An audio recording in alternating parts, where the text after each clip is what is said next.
São 10h19, Luciano Potter. Ciro Gomes está na linha conosco.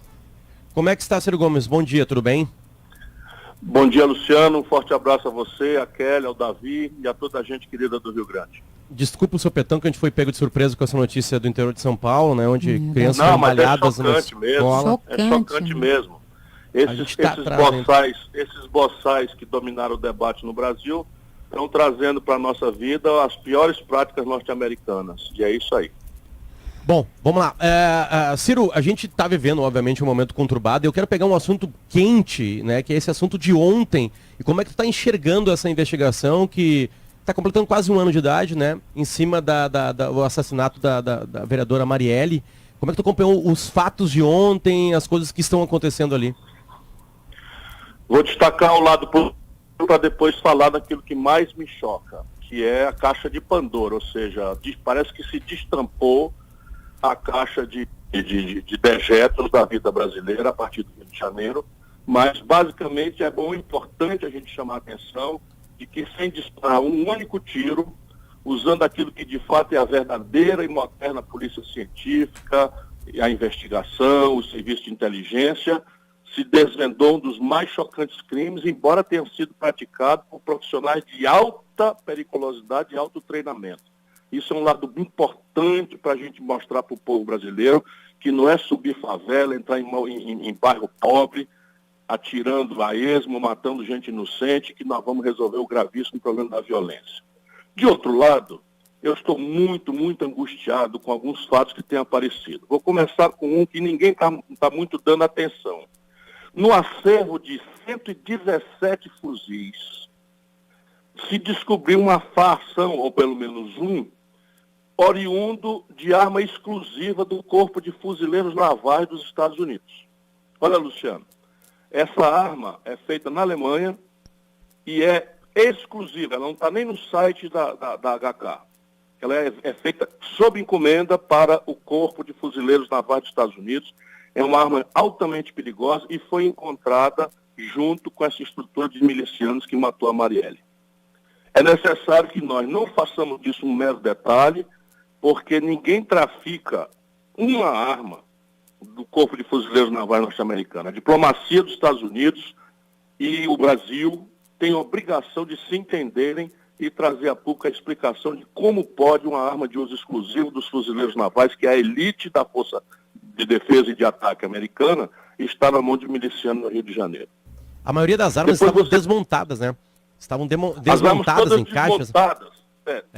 Cada arma dessa, eu fui pesquisar na internet, custa R$25 mil. Meu Deus. Nós estamos falando de 117 vezes R$25 mil. Isso provavelmente é um pedaço de um grande esquema de tráfico de arma que está sendo feito para matar os policiais. Está sendo feito para assaltar, para matar as pessoas. E isto foi descoberto na esteira da investigação exitosa em que se alcançaram os executores da morte da Marielle. Eu ia lhe perguntar isso, Ciro, porque ontem a gente ouviu a viúva da Marielle, a Mônica Benício, ela é arquiteta e hoje está trabalhando justamente nessa luta pela justiça, foi o que ela disse aqui. Ela insiste muito, e os parlamentares do PSOL também, que a gente ouviu, falaram sobre a necessidade de se elucidar quem é que mandou matar, né? Porque os É o que interessa. Claro. É o que interessa. Claro que o sicário, o que atirou, tem que pagar as penas mais severas da lei, pela covardia, pelo motivo torpe, que basicamente é dinheiro. Mas é preciso ir aos mandantes. E sabe o que aconteceu de ontem para hoje? Para choque da gente gaúcha, trocaram o delegado que conseguiu liderar a investigação de sucesso. Ou seja, agora, na hora de descobrir, já com os elementos práticos mais importantes na mão, tipo, por exemplo, uma delação premiada, tiraram o delegado que conseguiu esse feito extraordinário para botar outro delegado. E daí a sequência que eu ia chamar a atenção é um conjunto de coincidências que um homem vivido como eu, professor de direito, não é? Eu sou um homem frio, acho que coincidências há, né? Azar existe. Mas, francamente, se você pega o filho do Bolsonaro, é um de 70 deputados, o Flávio Bolsonaro, que votou contra a CPI das milícias. 69 deputados da Assembleia votaram a favor, ele votou contra sozinho. 2 assessores deles eram marido e mãe de milicianos que estão presos. O cidadão mora a 3 casas, não é 3 quadras, a 3 casas da casa do Bolsonaro. O Bolsonaro foi o único dos 13 candidatos a presidente da República que naquela data chocante da morte da Marielle e do Gomes, o seu motorista, não fizeram uma declaração de mínima motivação cristã, né, de pedir uma apuração, nada. Calou-se, não falou nada. Pode ser tudo coincidência, mas eu estou muito constrangido. Ontem a gente conversando com... Desculpa, Davi, vá.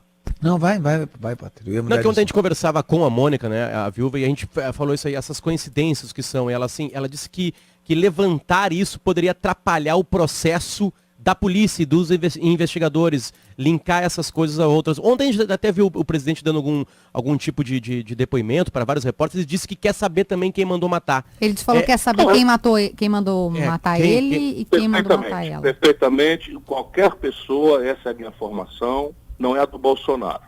Qualquer pessoa tem direito à presunção de inocência, qualquer pessoa tem direito ao devido processo legal, o ônus da prova cabe a quem acusa, e nós devemos apostar no caminho da investigação. O que eu estou dizendo é que eu estou constrangido com esses últimos fatos. Por exemplo, como se explicar para a sociedade brasileira que o delegado que conseguiu esta proeza liderou uma equipe extraordinária, que aliás de Ministério Público só de mulheres, no momento em que muita gente está se avacalhando, se acovardando.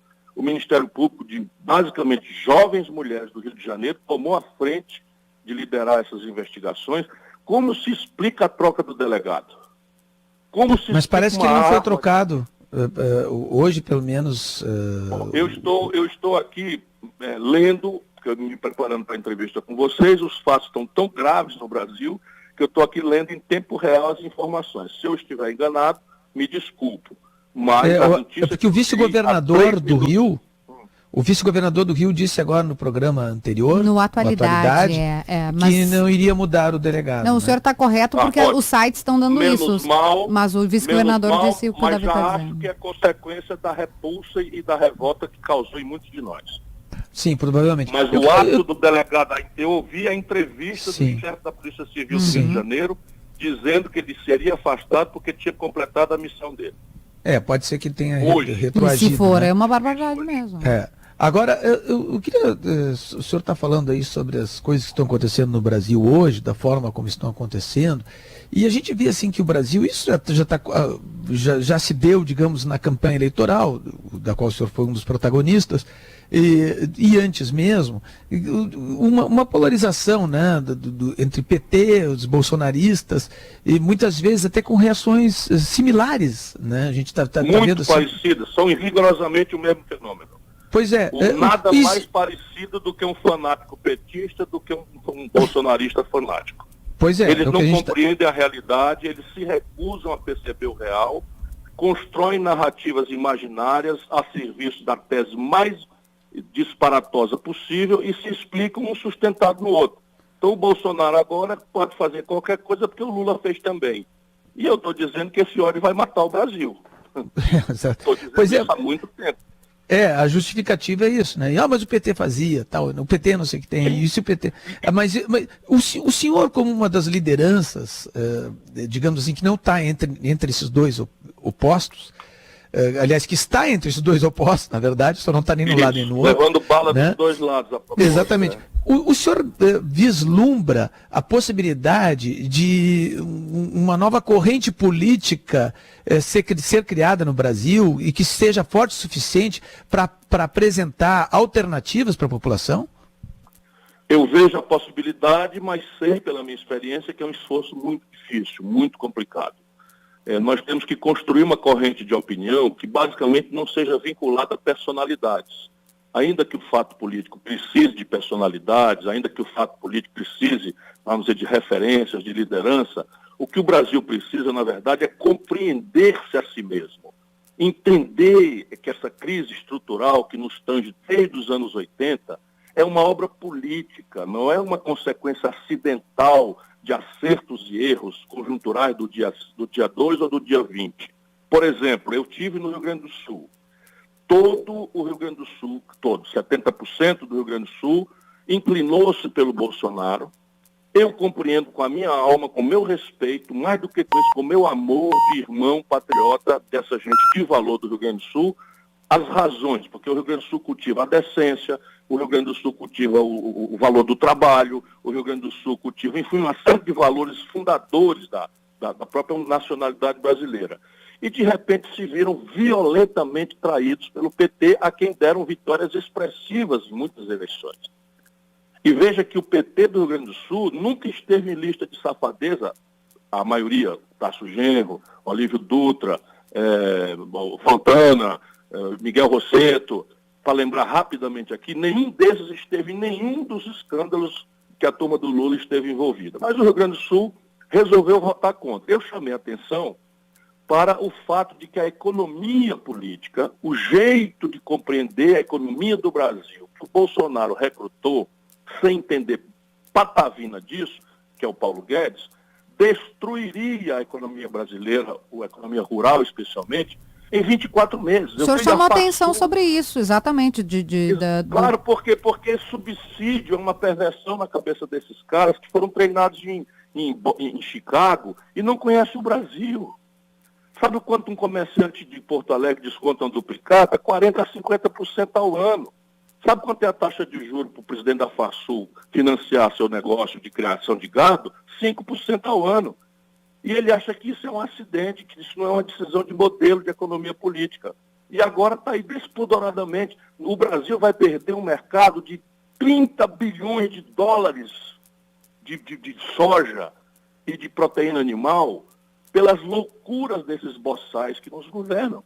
Isso tudo é emprego. Os produtores de leite da metade sul do Rio Grande do Sul, ou de qualquer lugar, são pequenos empreendedores, acordam 4 horas da manhã, o custo da produção já praticamente não paga, né? O preço não paga, não tem nenhuma crise de desabastecimento, ninguém está reclamando importação de leite. De repente, isso só pode ser suborno, e eu conheço como funciona Brasília, de repente, uma conquista de mais de 20 anos, que é uma lei antidumping, contra o pesado subsídio do leite europeu, é retirado. Resultado prático, um imenso estoque de leite extremamente barato, abaixo de custo, da Europa, vai ser desovado no mercado brasileiro. Ou seja, nós que já estamos importando todos os eletroeletrônicos, toda a química fina, todos os meios de diagnóstico médico, todos os derivados de petróleo, estamos importando tudo, agora vamos começar na mão desses boçais a importar leite. Mas aí, Ciro, voltando lá na eleição, a gente está conversando com o Ciro Gomes aqui no Timeline, voltando naquilo que você dizia em relação à eleição, de tentar compreender esse voto, o PT ele não é praticamente responsável pela eleição do Bolsonaro, à medida que, ou diretamente... Bolsonaro é uma cria do PT. Não diria do PT, porque, volto a dizer, eu respeito muita gente do PT. Muita gente do PT, a militância do PT, o esforço sindical do PT, que também em parte se corrompeu. Por exemplo, a CUT pagou uma pesquisa da Vox Pop na véspera da eleição, anunciando que a eleição estava em empate, 50% a 50%. Leia aí no Google, que vocês veem que onde eles estão botando a mão, essa cúpula, eles estão apodrecendo a política, igualzinho denunciaram. O Eduardo Cunha, que está preso, foi presidente da Câmara pelo PT. O Gedel, daqueles 51 milhões de mala de dinheiro no coisa e tal, está preso, foi ministro do Lula, da pasta que eu ocupei. Depois foi vice-presidente da Caixa Econômica com a Dilma. E essa gente vai fazendo e produziu o Bolsonaro. Não resta a menor dúvida que a força dominante das eleições passadas foi o ódio ao PT, o antipetismo, em parte com razão e em parte sem razão. Né? Porque toda decisão que você toma de cabeça quente acaba sendo uma decisão que, enfim, vai dar problema. Aí Bolsonaro se elege, a gente está vendo aí esses primeiros meses, né? E a gente quer uma avaliação, uma interpretação tua. E a oposição ainda não fez, digamos assim, um grande enfrentamento. O próprio Bolsonaro se atrapalha com... vou dar exemplo, rede social, né? E você vai ao Twitter dizendo que colocaram um garoto de 13 anos, um adolescente tuiteiro, para governar o país. Fale mais sobre isso. Existe uma agência no Brasil, tamanho o fenômeno hoje da fake news, da tal notícia falsa, que a internet é o paraíso, você bota na internet o que você quiser. Então existe uma agência que está acontecendo no mundo inteiro, criaram no Brasil também uma agência que chama Aos Fatos. Então eles estão levantando declarações escritas, ou faladas, ou televisão, enfim, documentadas, não é negócio de ouvir dizer, do presidente da República, Jair Bolsonaro. Ele deu 142 declarações até o 64º dia do seu governo. 89 falsas, mentirosas. 89 de 142? 80, eu tinha visto essa pesquisa. Vai ao Google, agência Aos Fatos. Porque agora eu acho que ele precisa ter a fonte das coisas e tal, e eu não quero, né, examinar as coisas com qualquer tipo de fígado. O último episódio da repórter do Estadão é falso. O próprio site francês diz que é falso, né? Veja, isso. Agora veja bem, olha, eu tô quase tentado a falar em merda, sabe? Abrir a tampa de merda. Olha que são 10h35, o senhor não tem que cuidar aí o decoro. Sabe esse episódio da mentira contra a jornalista? A Constância, sim. Está vinculado provavelmente a outra coincidência do caso Marielle. Olha que aberração. Naquele dia que o Bolsonaro mentiu contra a jornalista, estimulou a sua tropa de cachorro doido da internet a ameaçar a menina, a moça, a gente descobre que a moça é filha do jornalista do Globo que estava investigando profissionalmente as milícias. Na véspera do anúncio da descoberta dos responsáveis. Mais uma coincidência. Um grande profissional, por sinal. O Chico Otávio é excelente. Candidato. Mas repare, então, esse é o problema. Eu queria ficar quieto. Francamente, eu queria ficar calado. É muito mais oportuno para mim, numa altura dessa. Eu fiz 4 cirurgias entre a eleição e agora. Eu estou terminando de escrever um livro, tenho que fazer a revisão. Enfim, eu fiquei muito cansado da eleição, fiquei muito machucado com o tipo de... O senhor foi embora, o senhor saiu do país, ficou chateado. Como é que foi? Eu fui para não ter que ficar aqui explicando por que eu não faria campanha para o PT. Porque, infelizmente, a direção do PT, por favor, o militante petista, o jovem petista de boa fé, o jovem, não me leve a mal, mas essa cúpula do PT virou formação de quadrilha, organização criminosa. Eu não falo isso com nenhum prazer, eu falo isso com muita dor. Porque é tudo gente que eu conheci de longa data, gente que era idealista, mas o Palocci... Essa gente quem? Foi 8 anos. O Palocci foi 8 anos ministro da Fazenda do Lula.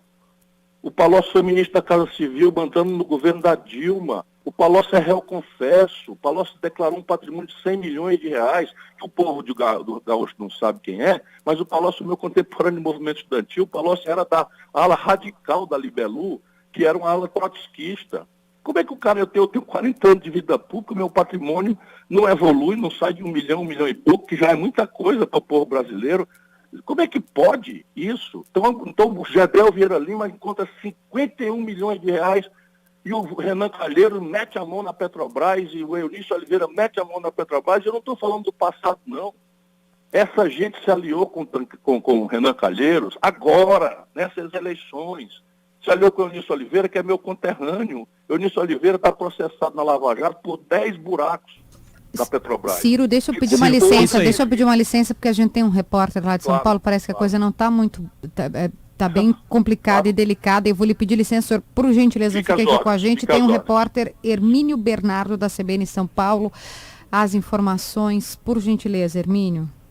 Então, ao menos 8 pessoas morreram no interior de uma escola em Suzano, cidade que fica na região metropolitana de São Paulo. A Polícia Militar informou que recebeu um chamado para disparos de arma de fogo dentro da escola. Isso aconteceu por volta das 9h30 da manhã na Escola Estadual Raul Brasil. Os bombeiros confirmaram que as vítimas estavam no interior da escola. Helicópteros da Polícia Militar, unidades de resgate do SAMU, do Corpo de Bombeiros, também estão no local. As primeiras informações da Polícia Militar informaram que 2 ex-alunos invadiram a escola e abriram fogo contra os alunos. Hermínio, desculpa, são 8 mortos?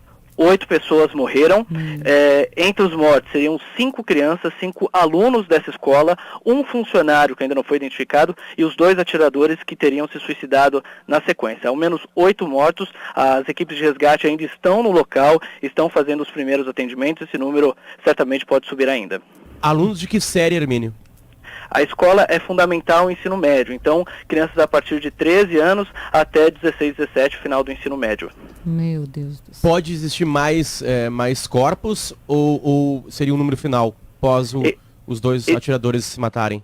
Esse é o primeiro número que chegou da Polícia Militar, as equipes ainda estão no local, ainda não se sabe, as equipes de resgate estão fazendo atendimento, ao menos outras 4 crianças teriam ficado feridas e foram encaminhadas para hospitais da região, as equipes ainda estão fazendo a ocorrência que acabou de chegar para a gente. Essas crianças feridas, ou essas pessoas feridas, alguma em caso grave, a gente pode ter um aumento no número de óbito? Ainda não há informações sobre o estado de saúde dessas crianças, elas foram atingidas também por disparos desses 2 atiradores. Hermínio Bernardo, da CBN de São Hermínio. Paulo, obrigado pela triste informação. Ciro, continua com a gente, por favor, porque a repórter da Globo News está na frente da escola. Vamos ali, por gentileza, com o áudio da TV4. Os que invadiram a escola teriam sim se matado dentro da escola depois de fazer esses disparos. A princípio também a polícia está tratando aí como um atentado. Aline e Raquel, a gente vai acompanhando então essa situação que com certeza é bastante dramática e vai ser um dia longo aí em busca de informações. A gente está acompanhando as imagens aéreas também. A TV Globo interrompeu a programação para entrar ao vivo com esse fato. Por gentileza, TV... Da comunicação da Polícia Militar, 5 crianças e 1 funcionário morreram depois que esses 2 atiradores com máscaras entraram na escola, invadiram o local e chegaram já atirando. Depois desse ataque, esses 2 atiradores se mataram. A gente continua acompanhando aqui a situação. Várias unidades de socorro vieram para cá, 11 no total, 6 do resgate, 3 do SAMU e 2 de suporte avançado. Você vê aí que a rua está cercada ainda aqui. Muitos parentes também vieram para cá em busca de mais informações. 2 helicópteros da Polícia Militar vieram para cá e o GAT, o Grupo de Ações Táticas Especiais, da Polícia Militar, também foi acionado. Bom, esse é o áudio da TV Globo. Ciro, e a gente pede desculpas porque a gente teve que interromper em função disso, né? Mas eu não sei o que a gente pode comentar sobre isso, porque é algo tão chocante, né? Com feridos, a gente deve, penso eu, não é, rezar para que as famílias que perderam estupidamente seus parentes, seus filhos, crianças entre elas, possa Deus atenuar a dor no coração delas, mas o que precisa para nós, que podemos olhar as coisas com um pouco mais de responsabilidade, é uma lição amarga. Todo este aculturamento que está se importando da América do Norte para cá, não é que vai gerando esses efeitos. Esse fenômeno do jovem translocado, que tem acesso fácil à arma e que tem frustrações que todo jovem adolescente tem, e que tem aqueles pulsos suicidas ou eventualmente o pulso da vingança contra uma sociedade que não lhe diz nada, que transforma ele em nada, em um anônimo, uma pessoa que vive angustiada para consumir coisas que não tem dinheiro para fazer. Isso tudo é realidade americana. E esses canalhas que ganharam o debate no Brasil estão trazendo para nós. Por que eles ganharam o debate, Ciro? A gente está conversando contigo. Eu volto a lhe dizer, eles ganharam o debate porque a esquerda brasileira, hegemonizada pelo PT, falhou miseravelmente. O petista fanático, volto a dizer, não estou falando isso com qualquer prazer, estou falando isso para a gente provocar reflexão, senão a gente não vai achar o caminho. E eles têm que ser obrigados a ter um mínimo de humildade. A Dilma, quando tomou posse, não sei se estou falando com o Luciano ou com o Davi, a Dilma, quando tomou posse, a taxa de desemprego era de 4,3%. Quando a Dilma foi derrubada, a taxa de desemprego estava em 14%. O salário mínimo brasileiro equivalia a $320 a poder de compra, quando a Dilma tomou posse, e ela entregou o Brasil com a taxa de câmbio a 4,2 por 1, o que quer dizer que o povo brasileiro perdeu metade da renda que tinha. O país não fez uma única estrutural reforma. Nós temos o sistema tributário mais desigual e perverso. 16 anos de conversa mole esquerdista concentraram na mão de 5 bancos 87% das operações financeiras do país. Então, veja bem, isso tudo ia explodir. E os sinais foram dados, aquelas manifestações explosivas de 2013, já eram sinais de que as populações, especialmente os jovens, estavam dando um sinal de que havia um vazio ali. E quem soube interpretar isso mais toscamente foi o Bolsonaro, porque interpretou aqui com grande apoio estrangeiro.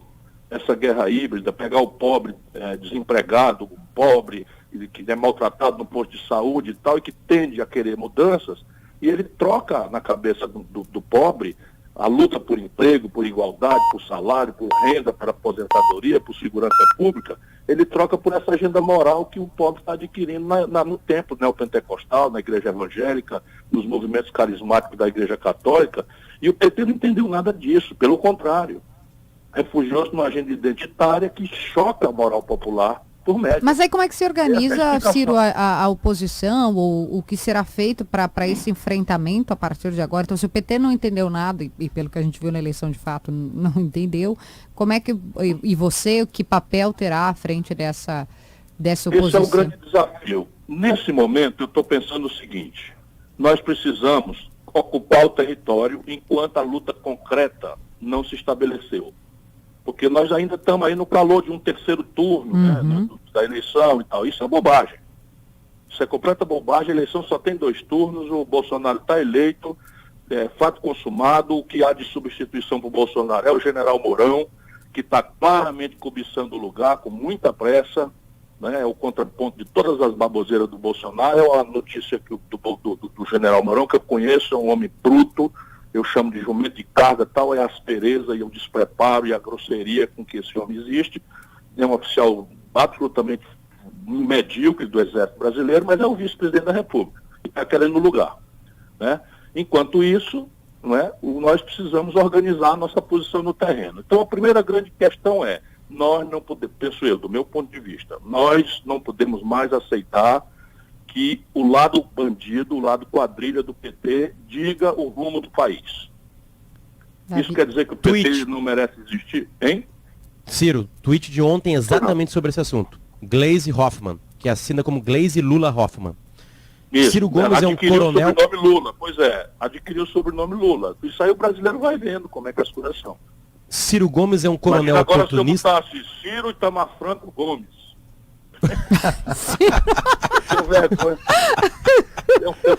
Itamar Franco, esse assim, né? Ciro real. O Davi vai votar como, eu quero botar Davi Rivelino Coimbra. Eu quero Kelly D'Alessandro, então, a louca. Não, porque não, Ciro Pelé Gomes. Boa. Luciano quer botar um nome também, Luciano? Eu vou colocar Luciano Shakespeare Potter. Mais humilde. Pronto, olha esse amor. Vamos rir um pouquinho, mas para não chorar. Mas repare, então o que é que eu proponho? O que eu proponho, já você leu o Twitter da Gleisi aí, que pode ter oportunidade de refletir sobre ele. Eu proponho que nesse momento, onde não há uma coisa prática, concreta, real para a luta, é tudo escaramuça, que cada um tome a sua personalidade diante do povo.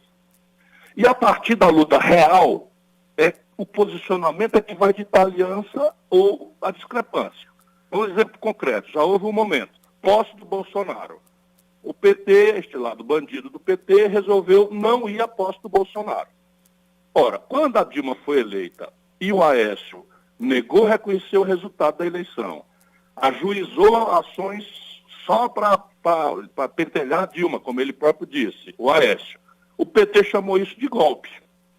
Aí passam 4 anos, o Bolsonaro, mesmo que a gente não goste, como eu não gosto nada, se elege com o nosso povo. São 57 milhões de brasileiros, nossos irmãos, compatriotas nossos, porque eu tenho mais do que respeito, carinho, amor, né, compatriotismo, e eu quero eles de volta.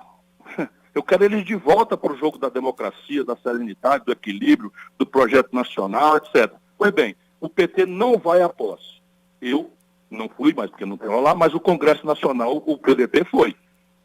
Quem estava certo, quem estava errado, julgue o povo. 2 dias ou 4 dias depois de uma posse a qual o PT não compareceu no nosso país, de uma eleição que não foi contestada, a dona Gleisi vai para a posse do Maduro. Um regime podre, que não se sustenta e que simplesmente está dilacerando a Venezuela, levando a Venezuela a uma iminência de uma guerra interna e uma ameaça de guerra externa promovida pelo Serviço de Inteligência dos Estados Unidos. Está direito isso? O povo brasileiro julga. Então ela não vai à posse do presidente eleito aqui, mas vai à posse do Maduro, o camarada contestado e não reconhecido como presidente pela metade do planeta Terra. Ciro Gomes, Davi Coimbra e Luciano Potter. Eu juro que não é Women interrupting, mas o nosso Não, intervalo... tem toda razão, não se preocupe. Mas não é interrupção de minha parte, eu quero dizer que estou adorando a entrevista, inclusive o senhor tem uma maneira muito clara de se dirigir e para a rádio isso é muito importante, né? Porque o rádio tem esse dinamismo, mas o departamento comercial me faz sinal de que precisamos pagar as contas, né? E para que não tenhamos que fazer uma reforma da Previdência aqui no timeline. Ciro Gomes, fazer o intervalo. em 10 segundos só me responde em 10 segundos. A Glaze lhe chama de coronel oportunista. O senhor é um coronel oportunista? Veja a minha vida. Eu fui o mais jovem governador de estado da história do país, o mais popular prefeito de capital, o mais popular governador do país. Ajudei a fazer o Plano Real, que o PT votou contra.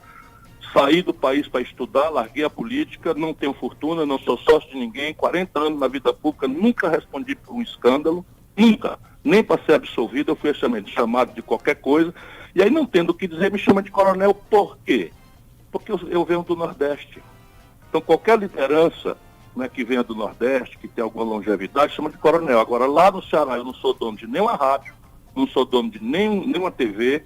A educação do Ceará pública é a melhor do Brasil. O melhor IDEB do país é a minha cidade. A minha cidade tem 200 mil habitantes, tem 26 mil matrículas de ensino superior. E eu estou por trás desse esforço. Né? O Ceará é o estado mais líquido e sólido financeiramente do Brasil, enquanto o povo gaúcho é humilhado com essa crise que destrói as lideranças a partir de uma crise fiscal que não se consegue superar. O estado do Ceará tem o maior volume de investimento do país. Portanto, se os heróis dela são Gedel, sócio dela agora, Renan Calheiros, parceiro dela agora, Eunício Oliveira, parceiro dela agora, Eduardo Cunha, todos os tesoureiros do PT presos, Palocci preso, e eu é que sou o cara errado, então eu prefiro continuar errado. Ciro Gomes, obrigado pela entrevista, volte sempre à Timeline. Forte abraço. Abraço.